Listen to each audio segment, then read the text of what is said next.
It's a new day on Deep Space Nine, and Odo's not doing well. The answer he eventually forces out of Bashir is that he's got about a week, and he has no intention of Kira being around when it happens, not after the Robo-Monk incident a few years back. Besides, she's got important business in the Cardigan Liberation Front now that Damar Dawson-Biggs has one less lieutenant.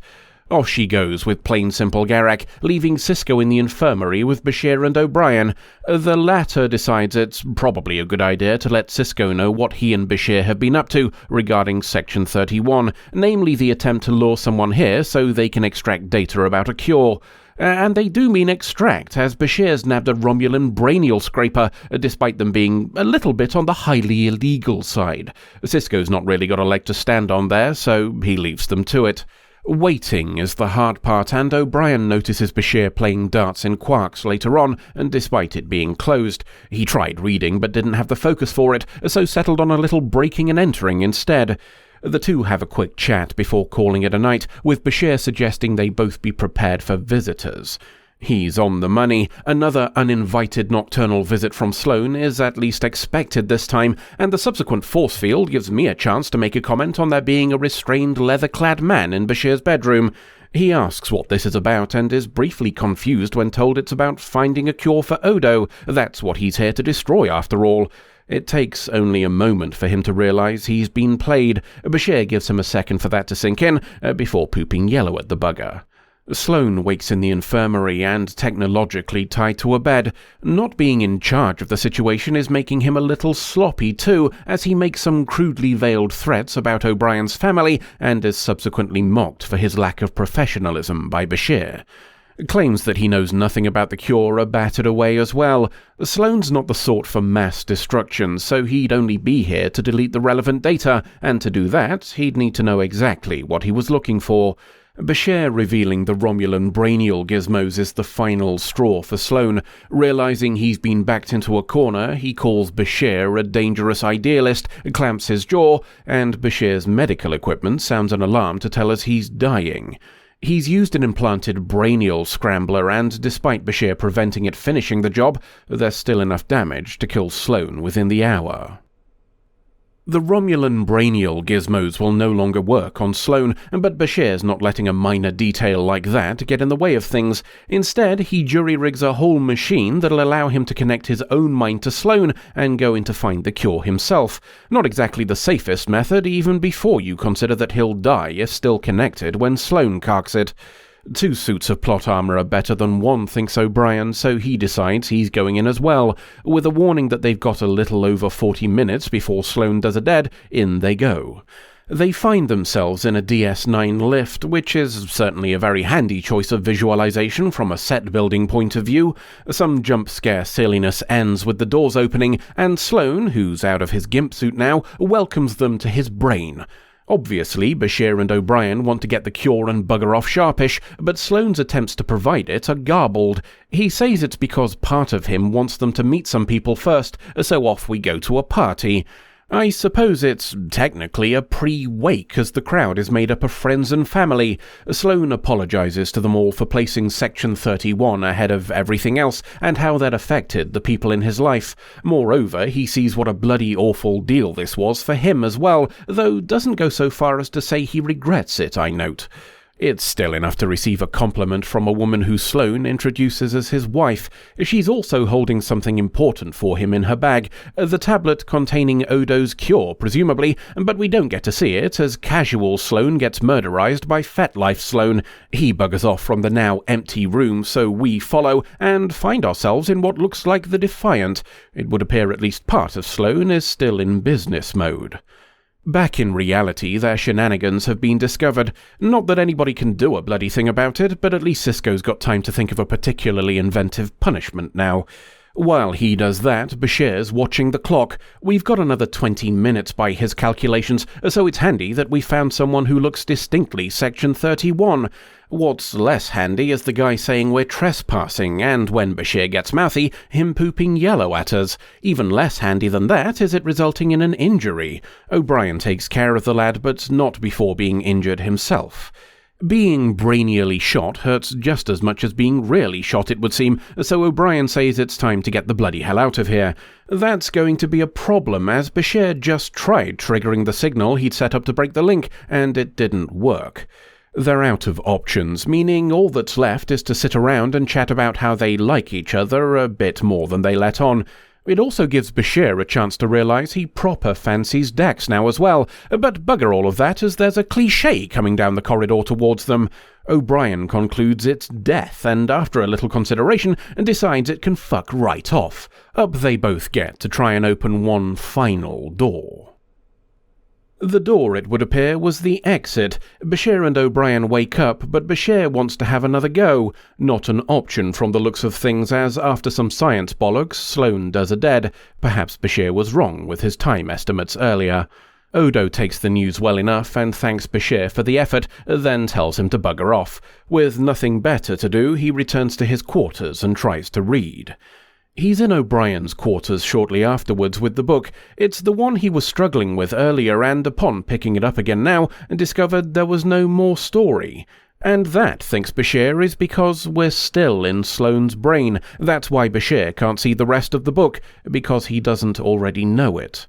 Sloan's still trying to stop them, and O'Brien thinks it must be because the door they were going to open is key. First a guard tried to stop them, then Sloan pretended they were already out. A bit of the old shaky suggests Sloan is not doing well, so we leg it back to the door. It opens this time to reveal a very busy room indeed. The general trend towards paperless filing is not one followed by Sloan's mind, it seems, as the room is scattered with sheets of it. Sloan welcomes them to Section 31 as Bashir starts checking documents and discarding them. He directs Bashir's attention back to a tablet he'd just put down, one on the former president of the Federation and the Section 31 plant they had in his inner circle. While Bashir's engrossed in schemes, O'Brien's managed to find the cure for Odo. He thinks it's time to bugger off, what with Sloan dying and all, but Bashir wants to stay for a while longer. Section 31 doesn't have anything like this in the real world, says Sloan, so this is the only chance Bashir will get at tearing it all down. O'Brien can see it's a trap and says as much, eventually convincing Bashir to trigger the escape signal as Sloan calls after them with the promise of dark secrets. They wake to some concerned looks and the news that Sloan has just done a dead. On the plus side, we've got the cure. Hopefully. It's time for Odo to take his medicine. He goes very wibbly indeed, and after a full goop cycle, returns to normal. That calls for a celebration, which is why Bashir and O'Brien have broken into quarks again. We've upgraded to actual theft this time, as O'Brien grabs a bottle from behind the bar and pours them drinks. Bashir's still a bit miffed about missing out on Section 31's secrets, though he also agrees it was definitely a trap and O'Brien's the only reason he didn't fall for it. O'Brien excuses himself to have dinner with his family, then, after considering it, invites Bashir to join them, so we'll leave Keiko to make room at the table for the other love of O'Brien's life, until the next part of our last adventure. I kept thinking just how many people had to be involved in the conspiracy to infect him with the disease. Computer experts, doctors, security officers, admirals, clerks. In the end, I came up with at least 73 people. A couple of videos back, we spoke about the sheer scope of the people who needed to be either knowingly silent of or fully complicit in the actions of Section 31 for it to work. Here we see it spelled out within an episode, 73 people to make this single plot work. People who were either willing to do what they were told without question, or knew they were engaging in genocide. Given the location of the scheme, it's safe to assume most, if not all, of those 73 people had taken Starfleet oaths. What does it say about our version of paradise that a significant minority of the best and brightest are willing to betray its very principles? And how is that situation any different to the harsh judgment Ezri Dax passed on the Klingon Empire? Are we really in any position to comment on them tolerating dishonorable leaders? The circumstantial evidence we have so far is that the further up the chain of Starfleet command you go, the more likely you are to find people who are sympathetic to Section 31. Whether that indicates a trend over time, or simply that Section 31 targets those with higher ranks, it's still a troubling observation. I've no doubt everybody involved says it's to protect the Federation, and probably believes it too, but does that excuse hold water? If a handful of players in a game are permitted to ignore the rules at will, can you really say you're playing the same game anymore? Let's leave that there and move on to the details of the episode. A cure for Odo comes at the cost of Sloan doing a deed to try and prevent it.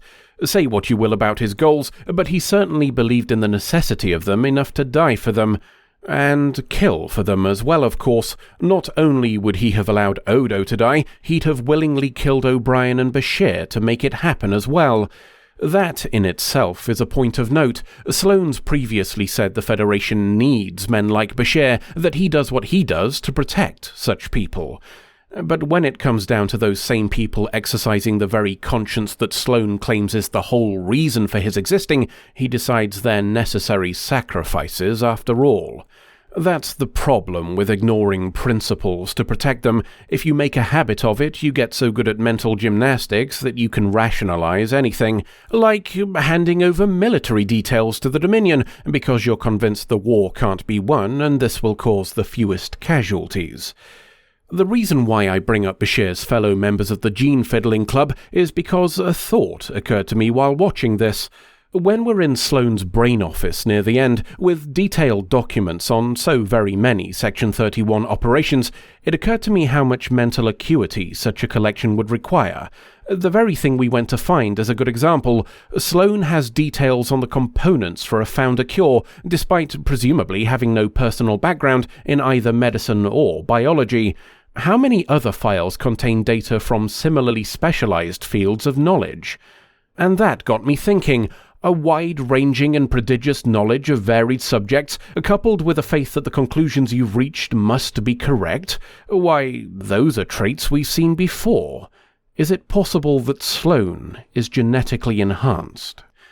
The idea isn't really that much of a stretch. If you're going to be part of the most secret and serious branch of the Federation, one that makes even Starfleet look like a simple science fair, then you'll have to take the best and brightest of the best and brightest. There's a much easier way to make sure of that. And this gives us some thoughts. If modification is performed in childhood, are Section 31 monitoring known gene fiddlers to check on the results later? Is it possible that Bashir was already on their radar before the initial encounter with Sloan, and the investigation gave them an excuse to try and recruit him? It was certainly a very swift about-face from traitor to potential spy. It makes a lot more sense if they'd already been watching him. There's a chance Section 31 would just make their own superkids, of course, but I think there's an argument to be made for staying hands-off. You don't have to run your own facility for a start, but there's a potentially more important aspect. Children modified illegally by their parents are already well practiced in keeping secrets and masking by the time they become potential candidates. It also gives them a genuine cover story and the sort of life experience that you simply can't get from just training. This is all hypothetical, of course, and I've only got circumstantial evidence to support the conclusion, but I confess I do rather like the idea that Sloan is a member of the Gene Fiddling Club. It makes us ask how much of the Federation's almost blanket ban on modification might have contributed to such a situation, and perhaps whether an approach based more on understanding than fear could have prevented Sloan from becoming who he was. Let's finish up with the stuff between Bashir and O'Brien, shall we? For all of my jokes about the two of them being a couple, I confess I find the episode's message pleasing. We live in societies where romantic relationships are held in such high regard that being single is almost a taboo. Nothing can be more desirable or more sacred. Seeing the two of them grapple with the idea that a platonic friendship can be slightly more rewarding than the relationships they're either in or considering is a refreshing change. Deep Space Nine, generally speaking, does a good job of showing that men can express platonic affection to each other, even in the bits where O'Brien and Bashir feel a bit awkward about it. It's one of the things I like most about the relationship between Sisko and Jake, for example. Their lack of taboo on physical contact is a welcome antidote to the usual stoic nods and mumbling of TV dads and sons. This gives us more of the same. Neither Bashir nor O'Brien feel the need to vehemently stress it's definitely not physical attraction, avoiding the problematic no homo labels. And neither of them consider their romantic interests as lesser or somehow lacking, meaning there's no denigration of the partners involved either. Ironically, Ira Stephen Bear said in an interview that neither Colm Meaney nor Alexander Siddig wanted to do it and needed to debate friendship and love with them before they agreed. There's probably a whole conversation to be had there about how progressive it was, but for now, we'll simply give some points to the writers for not letting their fictional future be constrained by the thinking of the past. End of episode.